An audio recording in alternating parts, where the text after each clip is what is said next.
Hey there, Greg Smith here, and welcome to the Swing Analysis Show. So in today's video, we're going to have a look at another one of our clients here at the Academy. His name's Stewart. He's currently working with Paul Jenkins, one of our expert coaches, and doing some fantastic work with his golf swing. But in today's video, we're going to have a look at some of the post-impact positions, so the positions of the golf swing after the ball's been struck, and how they can influence impact and hopefully get Clark hitting the ball a little better. So let's have a look at his swing, see if we can help him out.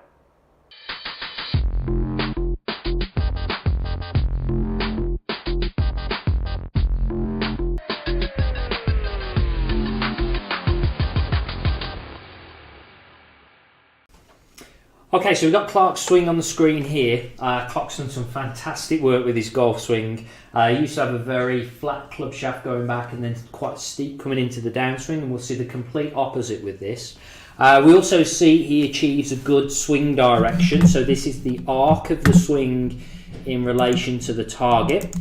And we can see that it goes fractionally to the right of the target, so nicely into out. We could actually argue that the plane is a little bit flat for a 7-iron. We'd like to see that slightly steeper, but part of that is because of what we're going to look at in what he can do to improve his swing. So I'll just very quickly just show you the line of swing first of all and show you what Clark does really well.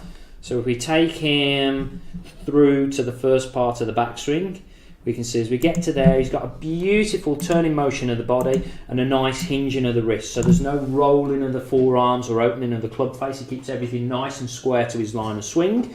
Club shaft points midway between the ball and the feet, and he's aligned with the right shoulder. Going up to the top, gets to a nice position. He actually starts to flatten perhaps a little too early and doesn't quite get enough lift. But then coming down, we see that nice steep to shallow motion. Now that's actually, if anything, a little bit too shallow coming into the ball, which is why we saw the swing playing a little flat. Coming into the impact position looks brilliant, so beautiful clearance of the hips, nice and square with the shoulders.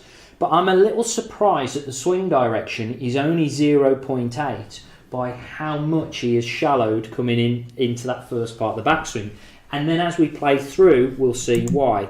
So coming through here, we see the club shaft is actually very low around the body. So ideally, we'd like to see that club shaft coming up through this left shoulder, but it actually comes inside the left shoulder. So what he's done is he's flattened the swing out initially, but then it's come quickly across the body and not getting the club working out, which means the swing direction still comes a little bit more left than he'd like. So ideally, we'd like him to be able to have a slightly steeper shaft angle in the halfway down position, but swinging much more out to the right on the through swing and bringing up the same sort of numbers. So even though the numbers are good in terms of the swing direction, it's a swing that's going to have compensation. So we need to have a little look at what we can do to tighten this up. So let's put a drill together for Clark and see if we can get a little bit more consistency over that arc of swing. Okay, so a little drill to help Clark improve his arc of swing then. So we're just going to practice two positions, the quarter follow through position and the half follow through position. So when we get to the quarter follow through position, when the club shaft's horizontal with the ground, we want the butt end of the grip aligned with the right hip and pointing down the target. And then for the half follow through position, we want to see that club shaft going through that left shoulder and pointing somewhere near where the ball was. And we just keep practicing those positions, quarter follow through, half follow through.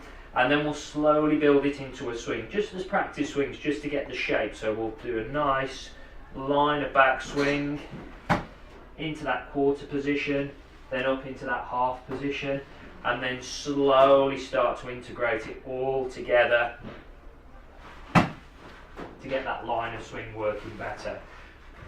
Practicing this drill is really going to help get the arc of swing going a little more into out without having to really force it on the downswing. And have a lot more control of that arc of swing. So hopefully that's going to help Clark control his arc of swing coming through the ball. If you'd like help with your golf swing, please comment below and we'll get your swing analysis on the show.